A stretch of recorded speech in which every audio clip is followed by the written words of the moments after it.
টিয়া পাখি গণনা করেছিল, আপনারা টিয়া পাখির গণনায় প্রেসিডেন্ট ইলেকশনে প্রেসিডেন্ট, জেনারেল সেক্রেটারি, সহসভাপতি আমরা যা বলেছি তাই হয়েছে, আমরা না, টিয়া পাখি যা বলেছে। এই ব্যাপারটিকে আপনি কিভাবে দেখেন?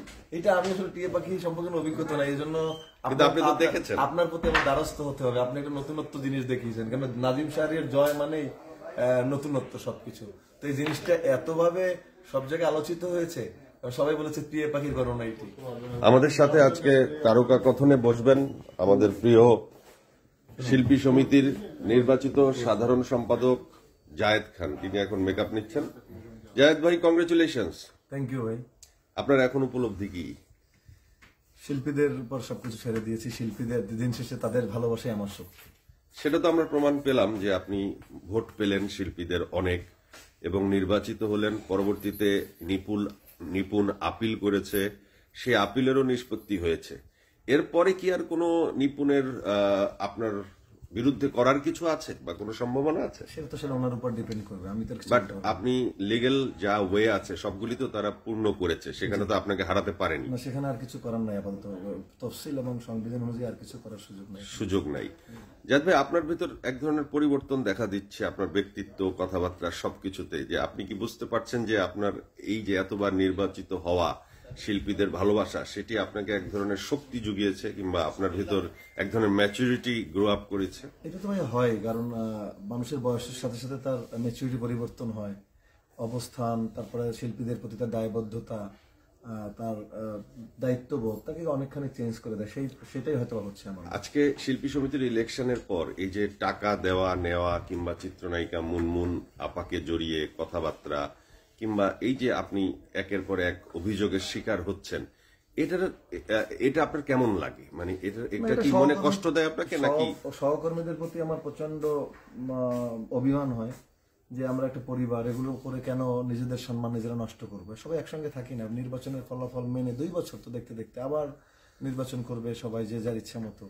এগুলো নিয়ে একজন শিল্পী একজনকে দোষারোপ করা, এটা আসলে শিল্পীদের প্রতি মানুষের সম্মানটা নষ্ট হয়। আমি খুব কষ্ট পাই বেসিক্যালি। জি জায়েদ ভাই, আপনাদের প্যানেলের সবাই চাদর পরেছেন একরকম, তো এটা অনেকে বলেছে চাদর বাহিনী, আবার অনেকে বলেছে চাদরের নিচ থেকে টাকা দিয়েছেন, যা আপনি আমাকে চাদর খুলেও দেখিয়েছেন যে কোথায় চাদরের নিচে টাকা থাকে কিনা। আমার প্রশ্ন হচ্ছে যে ইলেকশনের দিন কি আসলে এরকম টাকা দেওয়া যায় বা টাকা দিলেই শিল্পীরা ভোট দেয়? আমি আসলে এটা আমার জীবনে কখনো দেখিনি। আমি 3 বার নির্বাচন করলাম শিল্পীদের। আসলে আমি ওই দিন আপনাকেও বলেছি, যেহেতু আমাদের সবসময় নির্বাচনে আমি এই ট্রেনটা চালু করেছি এক ড্রেস পরে নির্বাচন করা, পাঞ্জাবি, গতবার ভুল না করে সাদা পাঞ্জাবি পরে। তো এবার যেহেতু শীত ছিল, ওনারা এক কালারের পাঞ্জাবি পরেছেন, তো একরকম হয়ে যাবে। আমরা বলেছি ঠিক আছে, তাহলে আমরা একটু চাদর পরবো এবার সবাই। ওকে, তো চাদর পরেছি। আর ওই টাকা দিয়ে আসলে শিল্পীদের কেনা যায় না, এগুলো ওই ভোটের দিন হয় না, এত মিডিয়া থাকে, যেহেতু আপনাদের ওই দিন অনেক রেস্ট্রিকশনও ছিল, অনেক রেস্ট্রিকশন। আচ্ছা, পরিচালক এবং অন্যান্য সংগঠনের লোকজনরা আসতে পারেনি, সেই ব্যাপারে প্রচন্ড ক্ষোভের তৈরি হয়েছে। তা আপনি কি সে ব্যাপারে তো একমত? যে অবশ্যই তাদের সাথে একমত, তারাও আমার পরিবার, তারা আসতে পারলে আমারও ভালো লাগতো। তারা তো দিন শেষে আমরা একটা সব মিলেই তো একটা পরিবার। এখন আসতে পারেনি, সেজন্য আমি অত্যন্ত ব্যথিত, তাদের সাথে সাথে আমিও মর্মাহত। আচ্ছা জায়েদ ভাই, ধরেন আপনারা এই যে ইলেকশনে জয়লাভ করলেন, কিন্তু মিশা ভাই তো আপনার সাথে একদম দীর্ঘদিন কাজ করছে একসাথে, আবার নিপুণ অনেক ভোট পাইছে, যেটা আপনার প্রায় সমান, প্রায় কাছাকাছি। তো আমরা কি পারি না যে মিশা ভাইকে এবং নিপুণকে এই সংগঠনের সাথে জড়াতে, উপদেষ্টা হিসেবে হোক কিংবা একটা পদে, সম্মানিত পদে তাদেরকে রাখা কি সম্ভব? অবশ্যই সম্ভব। 500 শিল্পী, 718 জন শিল্পী, মেইন উদ্দেশ্য হচ্ছে কাজ করা। 21 জন নির্বাচিত হয়েছি আমরা, সাথে লোকগুলোকে নিয়ে যদি সবার উদ্দেশ্য আদর্শ একই হয়, শিল্পীদের সেবা করা, সেক্ষেত্রে সবাইকে নিয়ে একসঙ্গে কাজ করতেই পারি, সবাইকে নিয়ে, আমার কোনো আপত্তি নেই। আপনি যখন নির্বাচিত হলেন তখন আপনাদের প্যানেল থেকে যারা নির্বাচিত হলেন শুধু তারাই আপনারা মাননীয় স্বরাষ্ট্রমন্ত্রীর সাথে দেখা করতে গেলেন, সেখানে আপনাদের নির্বাচিত প্রেসিডেন্ট ইলিয়াস কাঞ্চন স্যার গেলেন না কেন? না, তার সাথে কথাই হয় না এই ব্যাপার। বেসিক্যালি হয়েছিল কি, আমরা একটা পাশে অনুষ্ঠান দাওয়াতে ছিলাম, এটা পূর্ব পরিকল্পিত ছিল না। আর যেহেতু আমরা শিল্পী সমিতির থেকে আলাদা করে যাব, তো যেহেতু আমরা পাশেই একটা জায়গায় ছিলাম, এই কজন মানে আমরা যে কজন জিতেছিলাম আমার প্যানেলে, সেই কজন বসে বসে উল্টা দিকে একটা জায়গায় খাচ্ছিলাম। তখন ওখানে আমাদের এক বড় ভাইয়া ছিল, বললো তোমরা পাশেই আছো, ওনাকে একটু সালাম দিয়ে দাও। তো আমরা কিন্তু কাগজে, তাহলে বিষয়টি অপরিকল্পিত এবং ওনাকে বলে আসছি যে ভাই এটা কিন্তু আসলে শিল্পী সমিতির তরফ থেকে না, আমরা এই কথা জাস্ট আপনাকে সালাম করে গেলাম, মুরব্বী হিসেবে আপনার এরিয়া, এই জন্য আমরা শপথ নেওয়ার পর আমার ফুল কমিটি আবার আপনার সাথে দেখা করবে। জাহিদ ভাই, আপনি দেখিয়ে দিয়েছেন যে শিল্পীরা আপনাকে ভোট দেয় এবং দিন শেষে আপনি জয়ী, এর ভেতরে কোনো ভুল নাই। কিন্তু আপনি যদি একটু খেয়াল করেন যে এবার আপনাকে নিয়ে বেশ কিছু আলোচনা হয়েছে সামাজিক যোগাযোগ মাধ্যমে। সামাজিক যোগাযোগ মাধ্যমে আপনাকে কেউ সাপোর্ট করেনি, কিন্তু আপনি তো একজন নায়ক এবং আপনার অনেক ফলোয়ারও আছে, আপনার লোকজন আছে, তাহলে আপনি সামাজিক যোগাযোগ মাধ্যমে আপনার পক্ষে কোনো লোক নিযুক্ত করলেন না কেন? ভাই আমি একটা কথা বলি, আমি দিন শেষে মনে করি ফেসবুক আর ইউটিউব দেখে শিল্পী সমিতির নির্বাচন হয় না, ভোট দেয় দিন শেষে শিল্পীরা। তো কিছু লোক আমার যারা প্রতিপক্ষ তাদেরকে দেখেছি বিভিন্ন পেজ কিনে নিয়েছে, লোক কিনে নিয়েছে, তাদেরকে নিয়োগ করেছে আমাকে গালি দেওয়ানোর জন্য। তো আমি আর এই প্রতিযোগিতায় যাইনি, অসুস্থ প্রতিযোগিতা। আমি জানি এই ঝড় 2 দিন পরে থেমে যাবে। এখন আমাকে নেগেটিভিটি করার চেষ্টা করছে মানুষের সামনে। দিন শেষে ভোট দেবে শিল্পীরা, শিল্পীরা যদি আমার প্রতি বিশ্বাস রাখে এগুলো আমাকে কিছু আটকাতে পারে। তার মানে ইউটিউব, ফেসবুক, এই কমেন্টস এগুলো তো কিছুই যায় আসে না। আমি এগুলো কেয়ার করি না কখনো, কারণ আমি জানি মিথ্যা বলছে সবকিছু। আমি যদি সত্যি এগুলো করতাম তাহলে আমার খারাপ লাগতো। ওরা না জেনে আমার সম্পর্কে মন্তব্য জাহিদ করছে। ভাই, আপনি খুব ইমোশনাল হয়ে বলেছিলেন যে আপনি এবং মিশা ভাই স্বামী স্ত্রীর মতো। তো এই কথাটিতে অনেক ট্রল হয়েছে যে হু ইজ না ভাই, স্বামী, হু ইজ ভাই ওয়াইফ। এটা হচ্ছে কি, এইটা মানুষ ভুলভাবে ব্যাখ্যা দিয়েছে। আমি বলেছি কি, একটা মানুষের প্রেসিডেন্ট সেক্রেটারি সম্পর্কটা হাজবেন্ড ওয়াইফের মতো হওয়া উচিত। হয় কেন হয়? তাদের সাথে যদি একসঙ্গে দ্বন্দ্ব থাকে তাহলে সেই সংগঠন আগায় না, যে কোনো সংগঠন। তো আমরা বলেছি আমরা 4 বছর কাজ করেছি, আরো আগে আরো 2 বছর আগের থেকে একসঙ্গে কাজ করেছি। তো আমরা বলেছি আমরা এরকম একজন একজনকে বিশ্বাস করেছি এইভাবে। তো আমি রাইট, গল্প করতে আপনি পারবো। বোঝাতে চেয়েছেন যে আপনাদের সম্পর্কের বন্ডিংসটা অনেক স্ট্রং ছিল, কিন্তু আপনি আমাদের- ল্যাঙ্গুয়েজটা যেটা ব্যবহার করেছেন সেটা ট্রল হয়েছে, Troll যে হয়েছে। স্বামী স্ত্রী। Right. তো এটার ব্যাপারে আপনি কিছু বলবেন?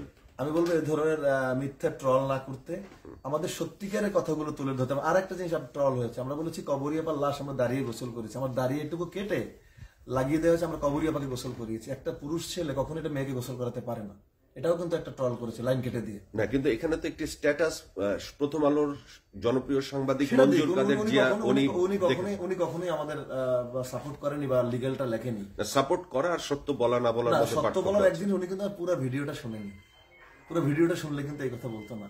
এটা তো কোনো একজন মানুষ, একটা সুস্থ মানুষও বুঝবে যে একটা মানুষ কি কখনো, একটা পুরুষ মানুষ একটা মেয়ে মানুষ গোসল করতে পারে, দাঁড়িয়ে থাকতে তার পারে? মানে কি সবকিছুই আমরা অসম্পূর্ণ ভাবে করছি, আমরা জেনে না না জেনে? জেনে মানে একজন মানুষকে ছোট করার দরকার, তাই করছি। আচ্ছা জাহেদ ভাই, এরকম যখন কথা শুনেন যে ফেসবুকে বলে যে জাহেদ খানের ভক্তর সংখ্যার থেকে পরিমণির স্বামীর সংখ্যা বেশি, তখন আপনার কাছে কেমন লাগে? এগুলো হচ্ছে ভাই অনেক কিছু বলার কথা। এমন একটি মাধ্যম, এখানে কোনো ক্লাস লাগে না, পয়সা লাগে না, সেন্সরশিপ নাই। এমন মানুষ যে ধরেন গরু রাখে কোথায়, সে ভুঙ্গামারি, ও একটা ফেসবুক একটা ফেক আইডি খুলে ও মন্তব্য করছে, আপনার সম্পর্কে করছে, আমার সম্পর্কে করছে।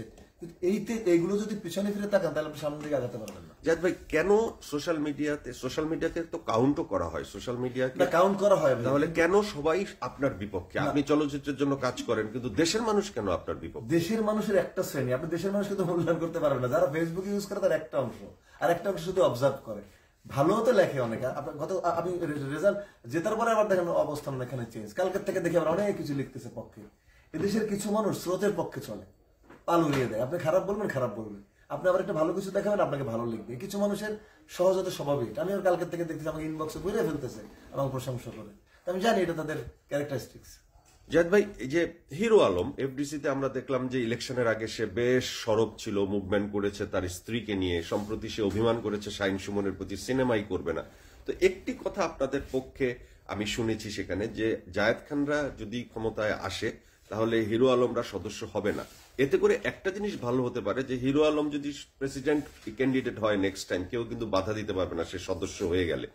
তো এরকম একটি কনফিউশন তৈরি হয়েছিল হিরো আলমকে নিয়ে। এখন তো আপনারা 2 প্যানেল জয়ী হলেন, তাহলে হিরো আলম কি সদস্য পদ পাবে? এবং যদি সদস্য পদ পায়, পরবর্তীতে যদি সেক্রেটারি পদে আপনার বিরুদ্ধেই সে দাঁড়ায়, আপনার তখন করণীয় কি থাকবে? এ ব্যাপারে আমি কোনো মন্তব্য করব না। একদম নো কমেন্ট। এই ব্যাপারে আমার নো কমেন্টস, প্লিজ। এই ব্যাপারে আপনার নো কমেন্টস। এবং 114 জন বা 17 জন যে শিল্পীরা ভোট দিতে পারেনি, তাদের ব্যাপারে কি কোনো সিদ্ধান্তে আসবেন? সেটা তো আসলে এটা তো আসলে মহামান্য হাইকোর্টে চলমান। আপনি কোনো কোর্ট বা সুপ্রিম কোর্ট হাইকোর্টের কোনো বিষয়ে তো আপনি না জেনে হাত দিতে পারবেন না। সেটা তো আপনার ভায়োলেন্স অফ কোর্ট হবে। তো সেটা আসলে আমরা বসেই তো নাই এখন পর্যন্ত। মাত্র দেখেন আমরা বসবো, আলোচনা হবে, মিটিং হবে, কোর্টের কি অর্ডার আছে সেগুলো দেখতে হবে, তারপরে এটা ব্যাপারে সিদ্ধান্ত হবে। জায়েদ ভাই, ইলিয়াস কাঞ্চন ভাই বলছিল যে জায়েদ আমার কথা শুনে কিনা বা জায়েদের সাথে একসাথে কাজ করা যায় কিনা, কারণ যেহেতু 2 প্যানেল, সেক্ষেত্রে কি আপনাদের এই নতুন প্রেসিডেন্টের সাথে আপনার এবং আপনার প্যানেলে যারা জয়যুক্ত হয়েছে 11 জন, এখন 11 জন 10 জন, সেক্ষেত্রে কি আসলে আপনারা মিলিয়ে কাজ করতে পারবেন? এখন তো 10 জন 11 জন বলে কিছু নাই, এখন আমরা সবাই 21 জন এক। শিল্পীদের প্রতি, ভোটের প্রতি শ্রদ্ধা রেখে, তাদের প্রতি ভালোবাসা রেখে, কাঞ্চন ভাই রিয়াল মাদ্রিদ বা বার্সেলোনা থেকে আসেন, আমাদেরই একজন কিংবদন্তি, আমাদেরই অভিভাবক, তার সাথে মিলে মিশে একসঙ্গে কাজ করবো, না করার কোনো সুযোগ নেই। না করার এখানে কোনো সুযোগ নেই। কাঞ্চন ভাই ভোটের আগে আপনাকে বলেছে যে আপনাকে বিয়ে করবার জন্য, সেক্ষেত্রে আপনি কি আপনার বড় ভাইয়ের এই কথাটি শুনবেন এবার? আমারও তো বড় ভাই আছে, মানে আপন বড় ভাই, তাদের সাথে ফ্যামিলির সাথে সবাই মিলে মিশে যদি বিয়ে করি, কাঞ্চন ভাইকে সাথে নিয়েই করবো, কোনো অসুবিধা নেই। এই যে এটা আবার ট্রল নয়, শান্তনু কাঞ্চন ভাইকে সাথে নিয়ে বিয়ে করবো, তার মনে হয় কাঞ্চন ভাইকে বিয়ে দিতে চাচ্ছি, তা কিন্তু না। মানে বিয়ের ব্যাপারটা কাঞ্চন ভাইয়ের সাথে আলাপ করেই করবো, কোনো অসুবিধা নেই। টিয়া পাখি গণনা করেছিল, আপনারা টিয়া পাখির গণনায় প্রেসিডেন্ট ইলেকশনে প্রেসিডেন্ট, জেনারেল সেক্রেটারি, সহসভাপতি, আমরা যা বলেছি তাই হয়েছে, আমরা না, টিয়া পাখি যা বলেছে। এই ব্যাপারটিকে আপনি কিভাবে দেখেন? এটা আমি আসলে টিয়া পাখি সম্পর্কে কোনো অভিজ্ঞতা নাই, এই জন্য কিন্তু আপনি তো দেখেছেন। আপনার প্রতি আমার দ্বারস্থ হতে হবে, আপনি একটা নতুনত্ব জিনিস দেখিয়েছেন, কেন নাজিম শাহরিয়ার জয় মানেই নতুনত্ব সবকিছু। তো এই জিনিসটা এতভাবে সব জায়গায় আলোচিত হয়েছে, সবাই বলেছে টিয়া পাখির গণনাই ঠিক। তো এটা একটা আপনার একটা নতুন ডাইমেনশন আমি মনে করি, এটা আপনি দেখিয়েছেন, এটা মানে আমার কাছে খুব মানে ভালো লেগেছে আর কি। জাদ ভাই, সিনেমার খবর কি? সিনেমা যে সোনার চর যে ছবিটা হাফ ডান আছে, এটা শুরু করবো, তারপর আকবর ভাইটা শুরু করবো, এই 2-4 দিনের মধ্যে জাস্ট একটু সবাইকে নিয়ে সংগ্রামে বসে এবার কাজগুলো শুরু করবো ইনশাআল্লাহ। ওকে, আপনাকে অসংখ্য ধন্যবাদ। আপনাকে ধন্যবাদ। Thank you very much. Okay